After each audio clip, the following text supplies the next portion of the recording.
Welcome back to the Michael Cohen Show on our continued journey to 250,000 subscribers. Yeah, we're moving again, so hit the subscribe button and do me a favor, share this with your friends because this is extremely, extremely important. Now, I want to talk to you about this past weekend. And during this past weekend, you may have seen that Trump went on Meet the Press with Kristen Welker. And it was his first interview post-election. And I think that there's so many aspects to this interview that it requires us to discuss it. So, you know that we've spoken a lot about Trump planning to weaponize the DOJ. Much has been discussed about Trump intent to weaponize the DOJ. And I want to show you first a clip of him talking about potentially jailing Liz Cheney. Play the clip. And Cheney was behind it. And so was Benny Thompson and everybody on that committee. For what they did, honestly, they should go to jail. So you think Liz Cheney should go to jail? For what they did. Everyone on the committee, you think? I think everybody anybody that voted in favor. Are you going to direct your FBI director and your attorney general to send them to jail? No, not at all. I think that they'll have to look at that, but I'm going to focus on drill, baby, drill. Yeah. Look, this is the danger that we keep talking about. He doesn't need to tell them what to do. I testify to that over and over and over again, like a mob boss. He's not going to go to, let's just say it's Kash Patel, becomes the FBI director. He's not going to say to Kash Patel, Kash, do me a favor. I want you to look at Liz Cheney and make sure that she gets a pretty swift and a pretty significant jail sentence. That's not what they're going to do. Kash Patel already knows. He just put it out on television in the first post-election interview, so they know what their direction already is without having to be told. I mean, then again, he starts talking about tariffs, spreading these false promises all about tariffs and what they're going to do. Play that clip. Field. Sir, your previous tariffs during your first administration cost Americans some $80 billion. And now you have major companies from Walmart, Black & Decker, AutoZone saying that any tariffs are going to force them to drive up prices for their consumers. How do you make sure that these CEOs, that these companies don't, in fact, pass on the cost of tariffs to their consumers? They cost Americans nothing. They made a great economy for us. They also solve another problem. If we were going to have problems having to do with wars and having to do with other things, tariffs, I have stopped wars with tariffs by saying, you guys want to fight, it's great, but both of you are going to pay tariffs to the United States at 100%. Yeah, none of that makes any sense at all, for God's sakes. Come on. You know, again, Trump is going to be our president come January 20th of 2025. He didn't stop wars based upon tariffs. In fact, you may remember, and go back and look this up so you know that what you're getting right here on the Michael Cohen Show, it's not innuendo or anger towards the man. No, it's fact. It's reality. Here's how the tariff system works. The country who's going to get hit with a tariff of 100%, they're not going to end up losing their profit. They're going to pass it on to the wholesaler or to the distributor, who then passes it on to the wholesaler, who then passes it on to the retailer, who passes it on to, come on, you know the answer, the consumer. It's us. They're all going to make their same profit. They're just going to drive the prices up. And remember also going back into 2017, for example, when Trump hit Canada with an aluminum tariff, what did he do? He gave them a waiver afterwards. I mean, this is just ridiculous. It's just not true. And yeah, I would like for him to concentrate on stopping wars, but tariffs, that's just not the way it's going to work. It's going to be maybe our military's might, or maybe it'll be our diplomats going out and creating diplomacy between countries. But tariffs, 100% inaccurate. All right. Then, of course, since we're talking about war, they turn to the Ukraine-Russia war, discussing if Ukraine should prepare for less aid from the United States, something that Zelensky and many people are concerned about, especially Poland. Play that clip. Should Ukraine prepare for less aid from the United States after you're sworn into office? Yeah, probably. Sure. Yeah. He's not, again, why not believe what he's telling you? Because then he goes on to say that he's going to end the war in 24 hours. The question you need to ask yourself, how? Play this clip. You said you can end the war in 24 hours. You've even said you want to try to end it before you're sworn into office. You're actively trying to? I am. Have you talked to President Putin? No, I have not. You haven't talked to President Putin since you've been elected? Well, I don't want to say that, but I haven't spoken to him recently. So you've spoken to President Putin since you've been elected? I don't want to say that. I don't want to say anything about that because I don't want to do anything that could impede the negotiation. But you I want to stop talked it. about Let me the tell you other what I have world talked about. Let me tell you. Yeah. Again, an answer, a straight answer would be so refreshing. I mean, seriously, we already know that you had multiple conversations with Putin. It has already been written about and discussed multiple times. So don't say that you haven't. Oh, recently? What does the word recently mean? The last hour? The last 24 hours? The last 72 hours? What does recently mean to you? See, that's a very interesting and a very sneaky way of putting it, which is just wrong. It's just wrong. All right. Then he also claims during that same interview that he wants to end birthright citizenship. Now, last night on my TikTok, I do a TikTok show every night. One of the people who came up, because we have people go live, was a young lady who was adopted from Colombia. And she's petrified, despite the fact she's been in this country 35 years, holds a U.S. passport. She's concerned that birthright citizenship would end up sending her back to Colombia. Here's the funny thing. She doesn't even speak Spanish. She took French in school. Play the clip. Let me ask you about some of your other promises on this topic. You've promised to end birthright citizenship on day one. Is that still your plan? Yeah, absolutely. The 14th Amendment, though, says that, quote, all persons born in the United States are citizens. Can you get around the 14th Amendment with an executive action? We're going to have to get a change. We'll maybe have to go back to the people, but we have to end it. We're the only country that has it. Through an executive action? You know, we're the only country that has it. Do you know, if somebody sets a foot, just a foot, 1 foot, you don't need to, on our land, congratulations, you are now a citizen of the United States of America. Yes, we're going to end that because it's ridiculous. Through executive action? Well, if we can, through executive action. I was going to do it through executive action, but then we had to fix COVID first, to be honest with you. Again, there's so much that needs to be done. I agree with Donald that government is a freaking mess.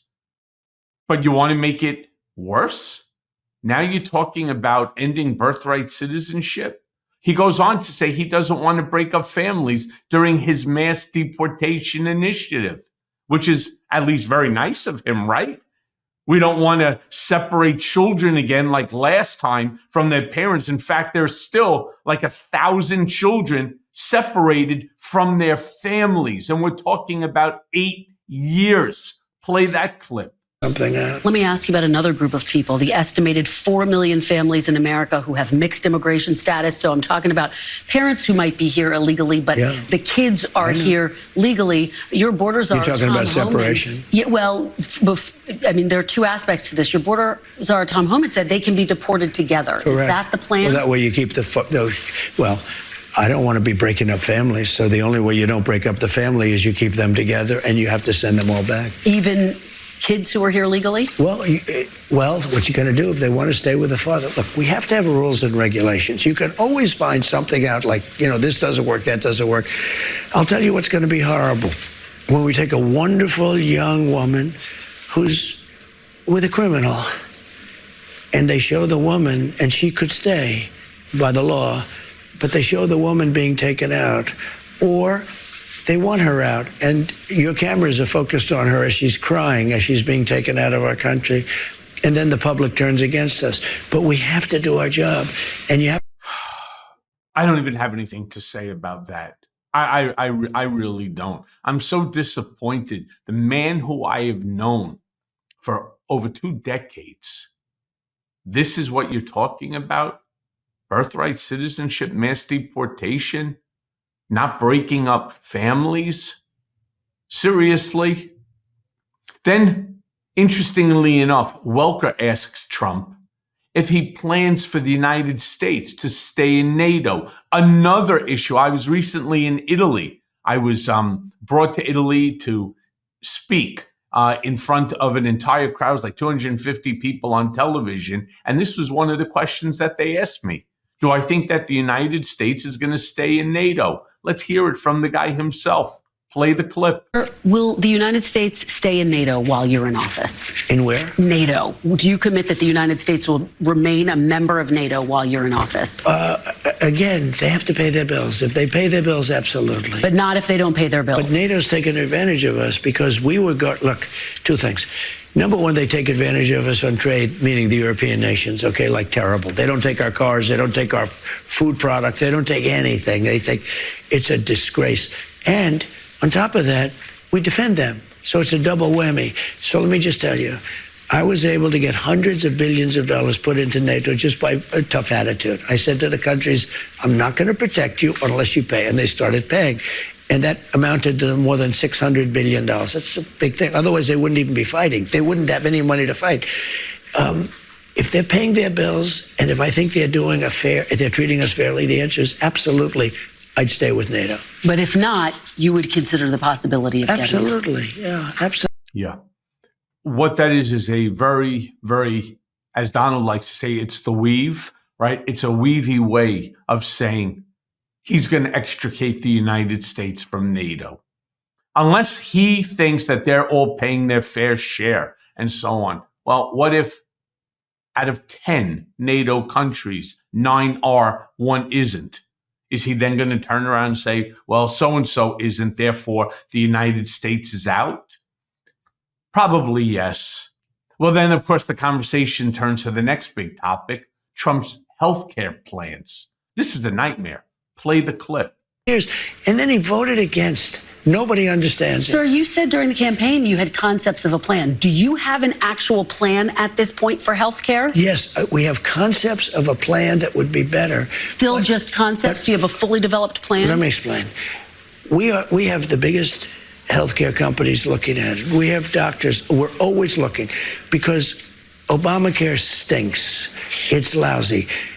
There are better answers. If we come up with a better answer, I would present that answer to Democrats and to everybody else, and I do something about it. But until we have that, or until they can approve it, but we're not going to go through the big deal.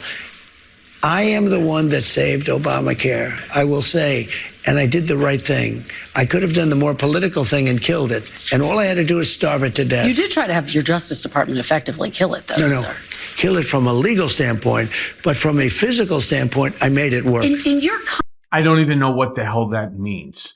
Look, if there is a plan that's better than Affordable Care, I'm sure there's like 36 million Americans that live thanks to the Affordable Care Act, that they have health coverage because of the Affordable Care Act. If there's something better, by all means, I don't care if we call it the Obamacare or you call it Trump care, as long as people have health care coverage and that they don't have to end up sacrificing their lives because they can't afford to see a doctor. This is the United States of America we're talking about. Then speaking of health care, Welker then goes on to ask Trump if he plans on releasing his own medical records, as all presidents other than Donald have done. Play this clip. When you think about your time in office, you are making history for a range of reasons, including the fact you will be the oldest person to be sworn into office. Do you commit to releasing your medical records? Sure. I do it all the time. I think I've released 4 of them. Not just a letter, though, your full medical report. Yeah, I would, and I think anybody should, but according to all the reports, I don't want to, where's wood? Is there some wood where I can knock on wood? But my reports are very good, very strong. So you plan to release them? Sure, I have no problem with it. She's right. He did not release his medical reports. He released a report, but not the medical records. right? Now, of course, he turned around and you'll release things like, oh, his cholesterol was a little high and so on. But they didn't put in any of the juicy sort of stuff that we want to know. Does he have block carotid, right? What's his score? Nothing. All you had is Dr. Ronnie Jackson, who he referred to as Ronnie Johnson. He had Ronnie Jackson turn and say he's the healthiest president ever in the history of this country. Last, I want to show you a clip of Welker now asking Trump, this is great, about the Democrats rigging the past election. You can't make this stuff up because, again, it goes right back to where we started, all with the big lie. Play the clip. Democrats have control of the White House now. They didn't in 2020. If they are going around stealing elections, why when you didn't say they Democrats have control now of the White House? Yeah. So why didn't they steal this election? Since they have more power now. Because I think it was too big to rig. Okay, so when he loses, it's rigged. When he wins, it's too big, it can't be rigged, and so on. Again, don't we all just want to take the tone down? Don't we all want to see the president, regardless of whether it was Kamala Harris or whether it's Donald Trump, succeed? And I think the answer is yeah, because we all want to succeed. We want our country to succeed. And the way that we start by succeeding is being honest. That's the most important thing. Be honest to the American people, and not just Donald Trump, the entire administration. They need to be honest to the American people so that we know what's legitimately going on. And as always, my friends, thanks for listening. Hey, everyone. First of all, thanks for watching. I mean, we're going to be posting daily episodes with reactions and talking about politics. We'll be talking about everything, in fact. So please like and subscribe. Join us on this journey.